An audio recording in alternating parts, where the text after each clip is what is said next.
Okay, so here we are back for video 5 of this lab, the first lab for NX. And I do have to make a note here. Notice I did get this to look a little bit more like the drawing should look. What happened there was on that extrusion, if we go back and look at that, what you'll note is this originally was showing up as a, and I need to get the sketch here. Let's see, edit the sketch. This originally was showing up as a diameter dimension, and that's right here in this radial dimension slash diameter dimension. Diametral was what we had, and it needed to be radial, so I had screwed that up. So I wanted to take you back and show you that that was the only thing wrong with that. So I did change it back to radial dimension and then changed it to 0.625, and it shows up like it should. So that's cool. Okay, so now we're going to put the holes in. We've got a series of holes over here. Let's zoom in on that so we can see it. But those holes are threaded, and they're 1/4-20. Okay, so we got 5 times 1/4-20 UNC 2B. So we'll look at that and see if we can't get them. It shows us that it's an inch up from the bottom, or you could go from the center. It's right in line with that. And it has a radius of 1.1875. So we'll go to the hole command, and it is a threaded hole, so we'd have to go and pick the threaded hole. Specify the point. Okay, I'm going to move this over, and I'm just going to pick a point anywhere in here. Now it puts that point in. Now you can go ahead and dimension, and I keep wanting to right click because I can dimension otherwise that way, but I'm just going to have to go up here and hit that, and I'll pick on the point itself, and there's my point, and then I can pick this line right here. Well, I said I could. I need to pick the point, sorry. And I'll just make that 0 so it's lined up with the horizontal axis. Then I'll go and find that point again, and then I might just pick the arc and get the center point.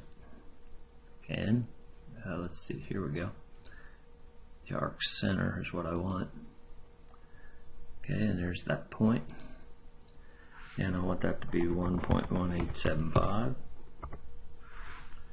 and then I can close that, right click, finish the sketch.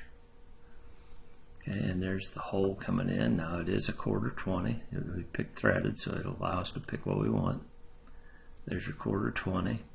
The radial engagement is 0.75. Now the reason we want that, notice at 0.75 it's got a 0.201 diameter tap drill size. 0.75 is how big the hole is going to be, and you'll have 75% thread engagement based on that. Notice if we go to 0.5, the hole gets larger, so you don't have as much thread contact. So you're better off with the 0.75. That's the standard. So you can leave that like it is. It'll come in probably with a start chamfer and an end chamfer. That puts a chamfer on the end of the hole. I'm going to turn those off right now. And then of course you do want to subtract, and we've got the positioning okay, everything is okay here. We'll just hit OK. Now you can see that it represents that hole with a dashed line around, a dashed circle around it. That's to show you that it is threaded. But you can also go in there and put threads on it, and this is probably one of the neater looking threads of the 3 packages we'll use. This doesn't just look like a shaded image. To do that, we need to come up here in the middle of the menu bars here and go to More and go to Thread. And then on the thread we want the symbolic, and we want to go in there, and if you notice down at the bottom left hand corner of the screen it says select a cylindrical face for the table lookup, or you can put it in manually. So if we click on that, it automatically goes. What did we go? We went to metric. I don't know why. Let's see. We don't want metric.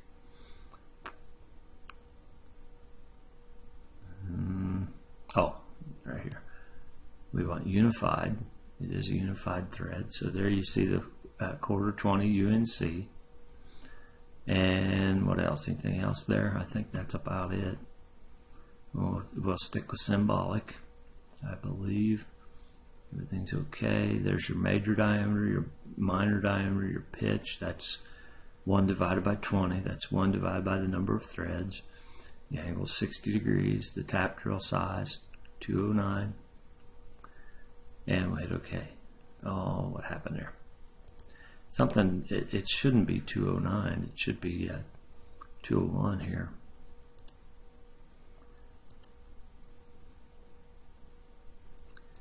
Let's see, let's go to detail and pick that. There we go. That's what I wanted to detail. Sorry about that. So let's do that again. Let's delete that thread. Okay, so we'll go to more, thread, detail, pick the box, and pick the arc, circle, hit OK, and there's your threads. Now that, to me, that's pretty cool. It even has the helix shape to it, so it starts in thin. Now that would be a good example of why we would want to go ahead and put a chamfer on there, because it does start out real thin there. So if we did that, we could go back to the threaded hole and edit the parameters, and we could go ahead and throw in, let's see, enable here. Now the diameter, that's going to be okay for 20.25. That's the outside diameter, and we'll hit OK, and it cleans that up, so it cuts that out, and you can see that. It's, there you can see that's kind of crazy looking there, but that's that cleans up that thread. So we'll hit the save button, and now we want to do a pattern on that thing. So let's do a pattern to feature. We do want to do a circular in this case. Select a feature. Well, we're going to pick both of these features. Okay. And let's see, we want circular, specify the vector for the rotation axis. And note, you can pick all kinds of things here. You can pick 2 endpoints, curve, arc, axis. So we can pick this. Now note, I put them in, but they're on the wrong side, so they need to be flipped. So let's see if we can flip that here. Okay, and we've got 5 and 180 degrees. So we're good there. And basically all we have to do is hit OK. And there are your 5 threaded holes. So like I said, this really does a great job creating those. So just one more thing in your arsenal. And then the last thing we'll do is put in that rib, but I'm going to shut this video down and we'll do it in another one.